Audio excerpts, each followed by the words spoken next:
Ouais, donc effectivement, ça va pas être super facile de passer après cette splendide présentation, mais en fait, on va essayer. En fait, je vais commencer par une question. Est-ce que vous savez quelle est l'application sur vos smartphones qui est la plus utilisée si vous enlevez Facebook? En fait, c'est les applications de géolocalisation. C'est Google Maps, en fait. Google Maps, c'est l'application qui vous permet de savoir où vous êtes, si vous l'ouvrez. Et globalement, si vous entrez une destination, ça va vous donner, en théorie, le meilleur trajet pour y arriver. Bon, ça ne marche pas tout le temps, mais globalement, c'est à peu près l'idée. Et en fait, nous, c'est exactement ce qu'on étudie dans mon groupe de recherche, et c'est un phénomène qui est présent dans votre cerveau et qu'on appelle la mémoire spatiale. La mémoire spatiale, c'est notre capacité qu'on a à nous repérer dans l'espace, à savoir où on est. C'est aussi la capacité qu'on a à arriver à localiser des objectifs distants. Je veux rentrer chez moi, je veux aller à la boulangerie, et savoir comment on arrive à prendre les meilleurs trajets pour rejoindre ces différents points. Et en fait, cette capacité de mémoire spatiale, elle a quelque chose de super intéressant, c'est qu'elle est très conservée au cours de l'évolution. On la retrouve chez certains types d'insectes, chez l'abeille, chez la fourmi. On la retrouve chez l'homme, bien évidemment, et aussi chez le rongeur. Et nous, au laboratoire, c'est le modèle d'étude qu'on utilise, c'est la souris. Alors, comment est-ce qu'on utilise la mémoire spatiale chez la souris? En fait, on a un vrai GPS dans notre cerveau, un vrai Google Maps, qui est localisé dans une toute petite structure qui s'appelle l'hippocampe. On ne voit pas très bien, qui est une structure bilatérale chez l'homme.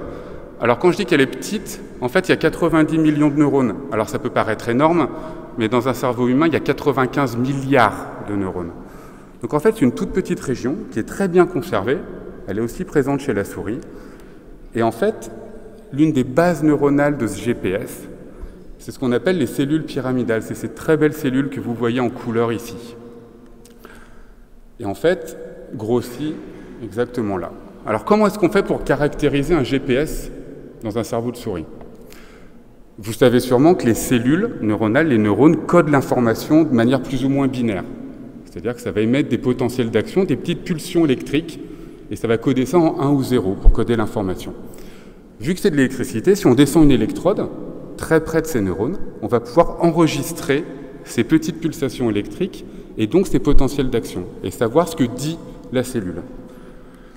Je vais vous montrer ici juste un petit film où on enregistre une seule cellule de l'hippocampe, une seule de ces cellules qui est présente ici. Chaque fois que vous allez voir... Ah, la vidéo part pas. Non.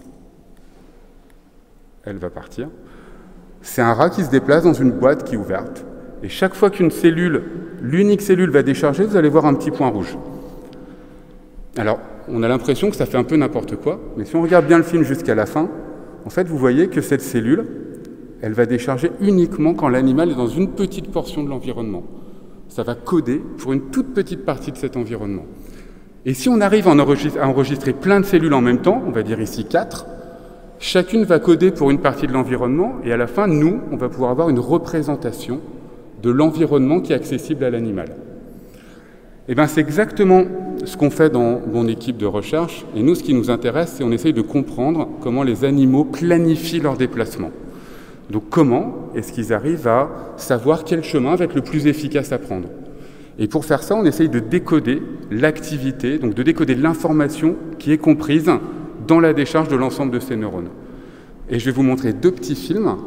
En fait, on a une souris qui est représentée par le petit blanc ici, qui a appris qu'elle avait une récompense au niveau de ce carré bleu. On la pose dans une petite boîte de départ transparente, donc elle voit très bien son environnement, et on va décoder l'activité qui est présente dans ces neurones-là. Alors, je ne sais pas si on peut lancer le film, le premier. Voilà. Et vous allez voir l'activité qu'on arrive à décoder. Donc la souris est encore immobile, elle ne bouge pas, et en décodant, on arrive à avoir, alors vous devriez voir un petit schéma qui est censé s'appuyer, on arrive à avoir une petite... En gros, un petit trajet qui va passer comme ça. Et ça, en fait, c'est ce que fait la souris. C'est exactement le déplacement qu'elle fait après.